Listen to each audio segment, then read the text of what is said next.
எல்லாருக்கும் வணக்கம். மெய்ப்பொருள் காண்க தளத்திற்கு எல்லாரையும் நான் மீண்டும் வரவேற்கிறேன்.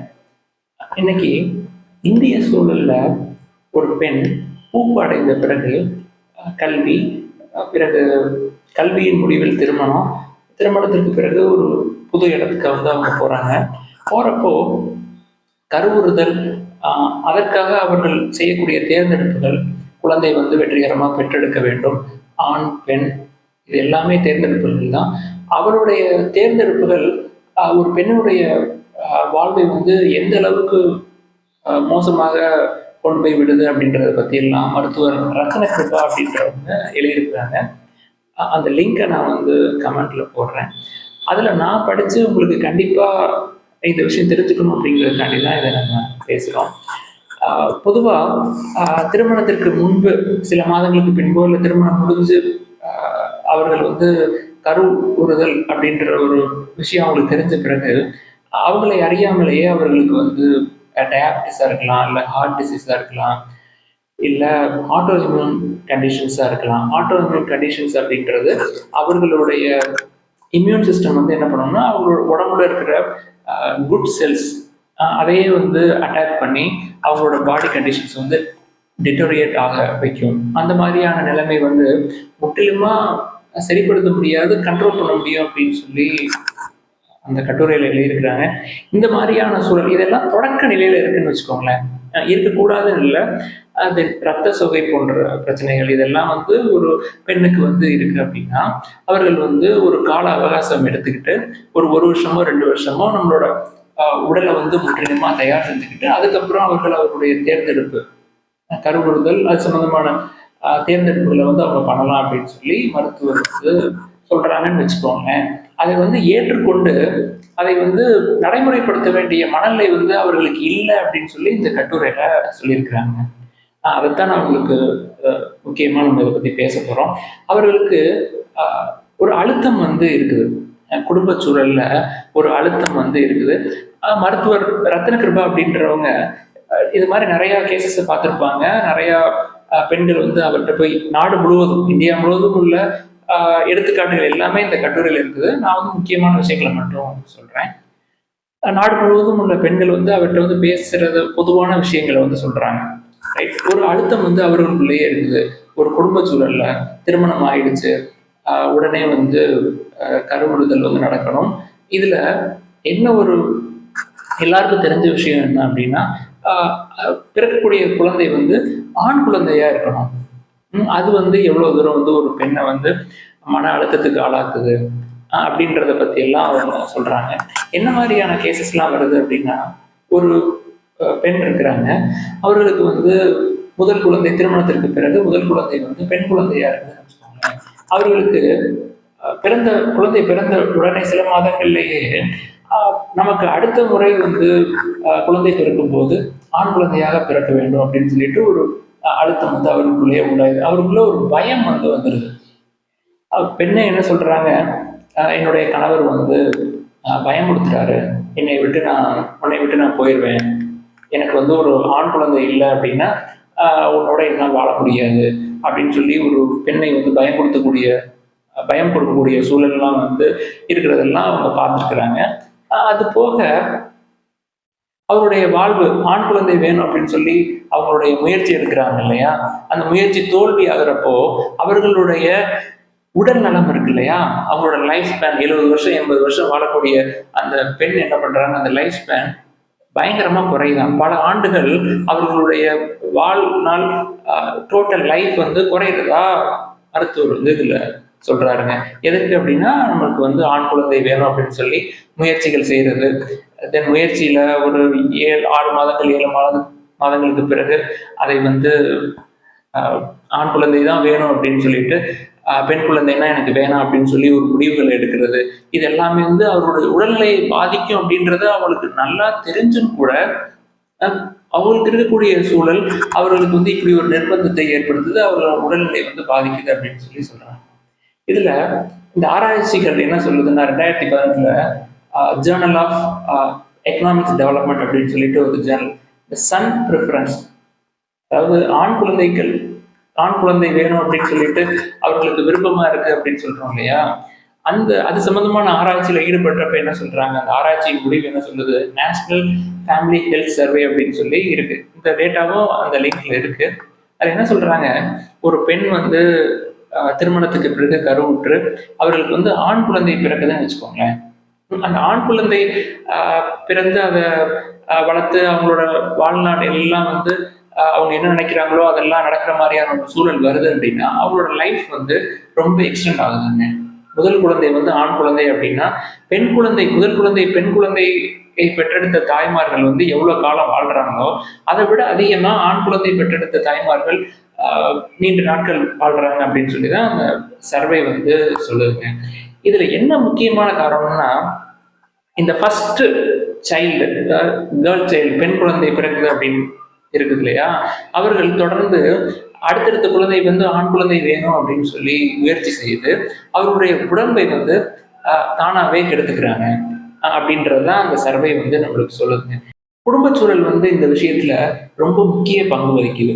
என்ன அப்படின்னா, திருமணம் நடக்குது அப்படின்னா எவ்வளவு சீக்கிரமா நீங்க வந்து கருத்தரிக்கணுமோ அவ்வளவு தூரம் அவ்வளவு வேகமா வந்து குழந்தையை வந்து பெற்றெடுத்துக் கொள்ள வேண்டும் அப்படின்னு சொல்லிட்டு ஒரு குடும்பத்துல ஒரு குழந்தை வந்து பெற்றெடுக்கக்கூடியவர்கள் வந்து ஒரு தந்தையும் தாயும், அதாவது ஒரு ஆணும் பெண்ணும் சேர்ந்து அவர்கள் தான் முடிவெடுக்க வேண்டும். அதிகபட்சமாக 50% ஒரு பெண்ணுடைய சொந்த முடிவாக இருக்க வேண்டும், 50% வந்து அந்த கணவனுடைய முடிவாக இருக்கணும்னு வச்சுக்கோங்களேன். ஆனா குடும்பத்துல ஒரு 5 பேர் இருந்தாங்க அப்படின்னா 5 பேரும் சேர்ந்து ஒரு அழுத்தத்தை கொடுக்கறது, ஒரு பயத்தை வந்து உண்டு பண்றது. இப்ப குழந்தை இல்லை அப்படின்னா பிற்காலத்துல குழந்தையே இல்லாமல் போய்விடுமோ அப்படின்னு சொல்லிட்டு அதற்கு மத்தியில் ஒரு பயத்தை உருவாக்குவது. அதற்காக என்ன பண்றாங்க, they are risking their own life. பெண்கள் வந்து அவருடைய சொந்த உயிரையே போனாலும் பரவாயில்ல, எனக்கு வந்து குழந்தை வேணும். இதெல்லாமே அந்த ஆர்டிகிள்ல தெளிவா இருக்குது. என்ன மாதிரியான ரிஸ்க் எடுக்கிறாங்க அப்படின்னா, நம்ம முன்பே சொன்ன மாதிரி ஒரு சில நோய்களுடைய ஆரம்ப நிலை, அதாவது அதை குணப்படுத்தி விட முடியும். ஓராண்டு வந்து காத்திருந்து அதை குணப்படுத்தி விட்டு அதுக்கப்புறம் அவங்களோட தேர்ந்தெடுப்புகள், கரு உறுதல், அதற்கான தேர்ந்தெடுப்புகளை வந்து அவங்க பண்ணாங்கன்னா அந்த குழந்தை அவர்களுடைய வாழ்வு எல்லாமே செழிப்பாக இருக்கும். ஆனா அந்த ஓராண்டு அப்படிங்கிறது நமக்கு குழந்தையே இல்லாமல் போயிருமோ அப்படிங்கிற பயத்துல அவர்கள் வந்து அவங்களோட வாழ்வையே வந்து ரிஸ்க் எடுக்கிறாங்க. நான் இறந்தாலும் பரவாயில்ல. ஒரு சில கேசஸ்ல குழந்தை இல்லாமல் அவருக்கு, நான் சொன்னேன் இல்லையா, ஒரு 2 பேர் சேர்ந்து முடிவு பண்ண வேண்டிய விஷயத்த ஒரு குடும்பமே சேர்ந்து பேசுது, அவர்களுக்கு வந்து அழுத்தம் கொடுக்குறாங்க அப்படின்னா அந்த சூழல்ல அந்த பெண் வந்து என்ன மாதிரியான மனநிலைக்கு வரான்னா, குழந்தை இல்லாமல் இருக்கக்கூடிய அந்த ஓராண்டுல கணவன் வந்து நம்மளை வந்து தவிர்த்து விடுவாரோ அப்படின்ற ஒரு பயம் இருக்கும். அவர்களாக சொந்தமாக முடிவெடுத்து நான் வந்து என்னோட உடம்பை வந்து சரி பண்ணிக்கிறேன், சரி பண்ணிக்கிட்டு அதுக்கப்புறம் நம்ம வந்து அதற்கான தேர்ந்தெடுப்புகளை பண்ணலாம் அப்படின்னு சொல்லி ஒரு முடிவை சொல்றாங்கன்னா அந்த காலகட்டத்துல நம்மளை வந்து விட்டு விலகி செல்வாரோ அப்படின்னு சொல்லிட்டு ஒரு பயம் இருப்பதாக இந்த அறிக்கையில வந்து சொல்றாங்க பெண்களுக்கு. அது போக பிற்காலத்துல குழந்தையே பிறக்காமல் போயிருமோ அப்படின்னு சொல்லிட்டு, இல்ல நம்மளுக்கு வியாதி ஒரு ஆரம்ப நிலையில தான் இருக்கு, மருத்துவர் சொல்றத வந்து நம்மளாவே சரி பண்ணிடலாம், மருத்துவரோட ஆலோசனையை வந்து நம்ம தெரிஞ்சிருச்சு நம்மளாவே வீட்லயே அதை சரி பண்ணிக்கலாம், நம்மளுக்கு குழந்தை தான் முக்கியம் அப்படின்னு சொல்லிட்டு அவங்களாவே முடிவுகள் எடுக்கிறாங்க. இந்த தவறான முடிவுகள் என்ன ஆகும் அப்படின்னா அவர்களுக்கு எந்த நிலைமைக்கு போயிருதுன்னா, குழந்தை இல்லாமல் இருப்பதற்கு நான் செத்தே போனாலும் பரவாயில்ல, குழந்தை இல்லாமல் இருப்பது எதற்கு சமானம் அப்படின்னா நான் வந்து இறந்துடுறேன், நான் என்னோட உயிரை கூட விட்டுறேன் அப்படின்ற அளவுக்கு பெண்கள் வந்து அந்த மனநிலையில வந்து மருத்துவரை பார்க்க வர்றாங்க அப்படின்லாம் வந்து மருத்துவர் ரத்ன கிருபா அந்த கட்டுரையில எழுதியிருக்கிறாங்க. அந்த அச்சம் அவர்களுக்குள்ளே தோன்றுது அல்லவா, அது என்ன அப்படின்னா நம்ம வீட்டுல இருக்கிறப்ப நம்மளுடைய கணவர் இன்னொரு பெண்ணை வந்து வீட்டுக்கு வந்து அழைத்து வந்து விடுவார் அப்படின்னு சொல்லிட்டு ஒரு பயம் அந்த பெண்ணுக்கு இருந்துகிட்டே இருக்குதுங்க. ஸோ ஒரு பெண்ணுடைய உயிர், ஒரு பெண்ணுடைய வாழ்வு எந்த அளவுக்கு மதிப்பு வாய்ந்தது அப்படின்றத பத்தி அடுத்த தலைப்புல அதே கட்டுரையில எழுதியிருக்கிறாங்க. மெடிக்கல் கைட்லைன்ஸ் என்ன சொல்லுது அப்படின்னா, ஒரு கருவுற்ற ஒரு பெண் வந்து பிரசவத்துக்காக மருத்துவமனைக்கு போறாங்க, பிரசவம் வந்து நடந்து கொண்டு இருக்குதுன்னு வச்சுக்கோங்களேன், 2 பேரோட உயிரும் வந்து முக்கியம்தான். ஆனா மருத்துவர்கள் என்ன மனநிலையில வந்து அவங்களுக்கு மெடிக்கல் கைட்லைன்ஸ் என்ன கொடுக்குறாங்கன்னா, அவங்களுடைய அவங்களுக்கு வந்திருக்கக்கூடிய அந்த கருவுற்ற பெண்ணுடைய உயிரை தான் வந்து முதல் முக்கியத்துவம் கொடுத்து காப்பாற்ற வேண்டும். குழந்தை வந்து அதன் பிறகுதான் அப்படின்னு சொல்லி மெடிக்கல் கைட்லைன் சொல்றதா இந்த ஆர்டிக்கல்ல சொல்லியிருக்காங்க. இந்த விஷயம் எனக்கு இன்னைக்கு தான் ஃபர்ஸ்ட் டைம் தெரியும். நீங்களும் இந்த ஆர்டிக்கலை படிச்சு பாருங்க. ஆனா இந்த குடும்ப சூழல்ல இருக்கிறவங்க அந்த பெண் என்ன நினைக்கிறா அப்படின்னா, ஒரு குழந்தையை வந்து நம்ம பெற்றெடுத்து விடணும், நம்ம உயிரே போனாலும் பரவாயில்ல அப்படின்னு சொல்லி அந்த பெண் நினைக்கிறதா இருக்கட்டும், அது அவர்களுடைய தேர்ந்தெடுப்பு தான். அது போக அவர்களுக்கு சுற்றி உள்ளவர்கள் இருக்காங்க இல்லையா, ஒரு ஆஹ் மாமியார், மருமக, அவங்களோட சொந்தக்காரவங்க எல்லாம் ஒரு சில மாநிலங்கள்ல இந்த மாதிரியான சூழலும் வந்து இருக்கிறதா மருத்துவர் சொல்றாங்க. எப்படின்னா, ஆஹ் பெண்ணுடைய உயிர் போனாலும் பரவாயில்ல, அந்த குழந்தையுடைய உயிர் வந்து முக்கியம்.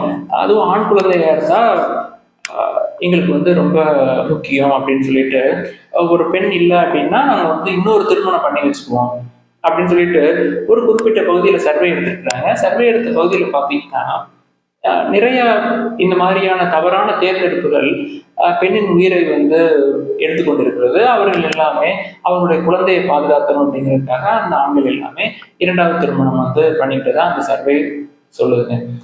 தொடர்ச்சியா ரீப்ரொடக்டிவ் எம்பவர்மெண்ட் அப்படின்னு சொல்லிட்டு அடுத்த அதே கட்டுரையில தொடர்ந்து எழுதுறாங்க.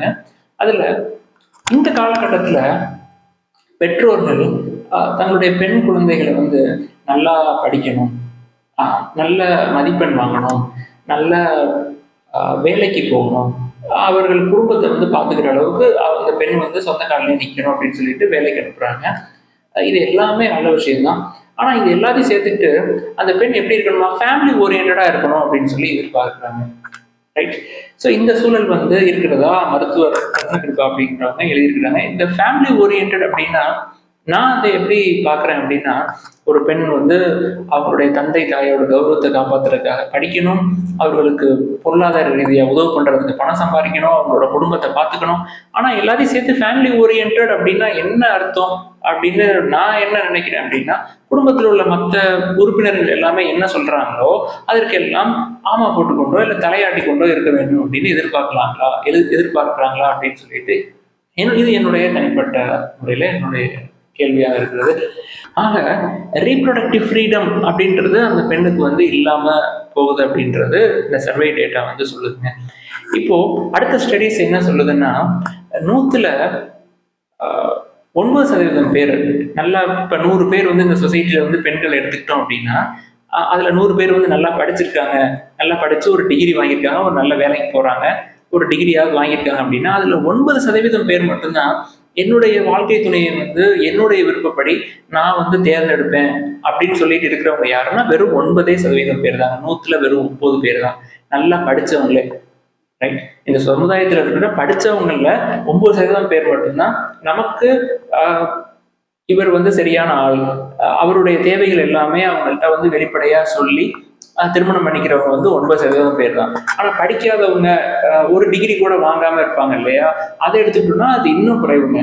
மொத்தத்துல 2.2% பேர் தான், 2.22% பேர் தான் திருமணத்திற்கு அவர்கள் வந்து எந்த ஆணை நாம் மணந்து கொள்ள வேண்டும், அவர்களுடைய சொந்த விருப்பத்தின் பேர்ல அவங்க மணந்துட்டாங்க அப்படின்னா அது வந்து ஒரு 2.2% தான் இந்திய சூழல்ல இருக்கு அப்படின்னு சொல்லிட்டு கடைசியா இதை எழுதியிருக்கிறாங்க. முக்கியமான செய்தி கடைசியா ஒரு செய்தியை சொல்லியிருக்கிறாங்க. என்ன அப்படின்னா, பெண் இருக்கிறாங்க, அவர்களுடைய உடம்பு அவர்களுக்கு கருவுறுதல் அப்படின்ற பண்பு வந்து அவர்களுக்கு இருக்கு இல்லையா, ரீப்ரொடக்டிவ் கெப்பாசிட்டி அப்படின்றது இருக்கு இல்லையா, அவர்களுடைய உடம்பு, அவர்களுடைய சிறப்பு, இது எல்லாமே எதற்கு வந்து பயன்படுத்தப்படுகிறது சமூகத்துல, அவங்களோட சோசியல் ஹைரார்கிஸ் இருக்கும் இல்லையா, ரைட், அதற்காக ஒரு பெண்ணை பயன்படுத்தி அவளுக்கு வந்து ஒரு வாரிசு வந்து அவள் மூலம் பெற்றுக்கொண்டு சமூகத்துல வந்து ஒரு கௌரவத்தை தேடிக்கொள்ளக்கூடிய ஒரு பொருளாக பெண்ணை பார்க்கக்கூடிய நிலைமை இன்னும் வந்து பரவலாக இருக்கு அப்படின்னு சொல்லி மருத்துவர் கடைசியா இந்த ஒரு வரியை எழுதி இந்த கட்டுரையை வந்து முடிச்சிருக்கிறாங்க. ஆக நம்ம என்ன இதுல இருந்து முக்கியமா தெரிஞ்சுக்கணும் அப்படின்னா, நம்ம அடிப்படையிலேயே ஒரு சில விஷயங்களை வந்து நம்ம மாத்தணுங்க. இந்த ஆசை அப்படின்ற ஒரு விஷயம் இருக்கு இல்லையா, ஆசை வந்து நம்ம பல காலமா மண் ஆசை, பொன் ஆசை, பெண் ஆசை அப்படின்னு சொல்லிட்டு இந்த ஆசைகளை சொல்லி சொல்லி வழக்கம் கொண்டிருக்கு இல்லையா. இதுல மண், பொன், அதாவது இந்த லேண்டு, இந்த கோல்டு, இது ரெண்டுமே உயிரற்ற பொருள். அதுக்கு உயிரே கிடையாது. அந்த உயிரற்ற ஒரு பொருளோட ஒரு பொருளா பெண்ணை கொண்டு போய் சேர்க்கிறது அப்படிங்கிறது என்னை பொறுத்தவரை தனிப்பட்ட முறையில அதை வந்து நான் எதிர்க்கிறேன் எப்பொழுதுமே. அது வந்து அவள் வந்து ஒரு உயிரோடு இருக்கக்கூடிய ஆணுக்கு எந்த விதத்திலும் குறைவில்லாத சரிநிகர் சமமாக போற்ற வேண்டிய ஒரு ஒரு ஆள் தான் பெண்ணும். ரைட்? அந்த ஆசை அப்படிங்கிற உயிரற்ற பொருளோட ஒரு பெண்ணை கொண்டு போய் சேர்க்கிறது அவள் வந்து ஒரு பொருள் கிடையாது. ரைட்? பெண் வந்து ஒரு குழந்தை பெற்று தரக்கூடிய ஒரு இயந்திரம் கிடையாது அப்படின்றது, ஒரு பொருள் கிடையாது, ஒரு மிஷின் கிடையாது அப்படின்றது வந்து என்னோட தனிப்பட்ட முறையில கருத்து. அது போக நம்ம இன்னொரு விஷயத்தை வந்து எப்பொழுதுமே முன்னெடுச்சிருக்கோம். ஆண்களுக்கு நிகராக பெண்ணை மதிக்க வேண்டும், போற்ற வேண்டும் அப்படின்னு சொல்றதை வந்து நான் ஏற்றுக்கொள்ளவே மாட்டேன். ஆணும் பெண்ணும் சரிநிகர் சமம் அப்படின்னு சொன்னா அதை வந்து ஏத்துக்கிறோம். ஆண்களுக்கு நிகராக பெண்ணும் சமம் அப்படின்னா என்னங்க அர்த்தம்? ஆண்கள் வந்து அளவுகோல், பெண் வந்து அளந்து பார்க்கக்கூடிய ஒரு பொருளா அப்படின்ற ஒரு கேள்வி வரும். ஆக ஆண்களுக்கு நிகராக பெண் அப்படின்றதை வந்து நம்ம எதிர்க்க தான் செய்யறோம். ஆணும் பெண்ணும் சமம் அப்படின்னு சொல்றோம். நாங்க அடுத்த பதிவுல இன்னொரு விஷயத்தை பத்தி நம்ம பேசலாம். எல்லாருக்கும் நன்றி.